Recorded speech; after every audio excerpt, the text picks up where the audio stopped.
The governor delivered his budget request to state lawmakers today, and it could trigger a debate on what to do with hundreds of millions of dollars in surplus. KITV4's Andrew Pereira joining us now with our top story. Andrew. Yunji, Paula, lawmakers can choose to keep any of that surplus that remains or give some or all of it back to taxpayers. After 2 extremely lean years after the Great Recession, Hawaii state government is back in black to the tune of $844 million. The philosophy of this budget and in the budgets to come reflects my desire to see to it that our fiscal turnaround is sustained.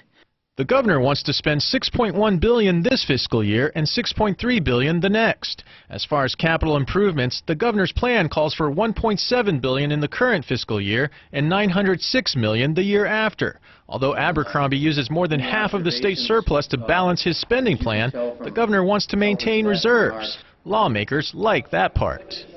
I think what we need to be cognizant of is to learn the lessons from the past. In 2007, we were sitting on about $700 million in surplus. By 2009, we were in about $2 billion deficit.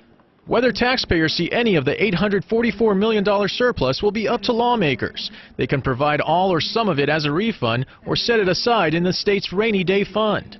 The governor disagrees with some who say the entire surplus should go back to those who earned it. That's a very shallow way of looking at it. The government isn't keeping anything. What the government is and should be is a reflection of people's needs that they otherwise cannot assume on their own. The governor says part of those needs involve early childhood learning. Abercrombie wants to set aside nearly $8 million for his pre-K initiative. Voters must still approve a constitutional amendment that allows public money to be spent on private preschool.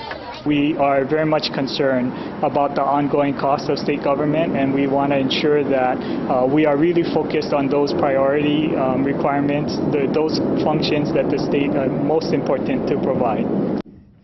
The governor's capital improvement budget includes $40 million for the acquisition of land at Turtle Bay. Meanwhile, state lawmakers are getting an early start. Hearings on the supplemental budget begin this Wednesday. Yunji, Paula.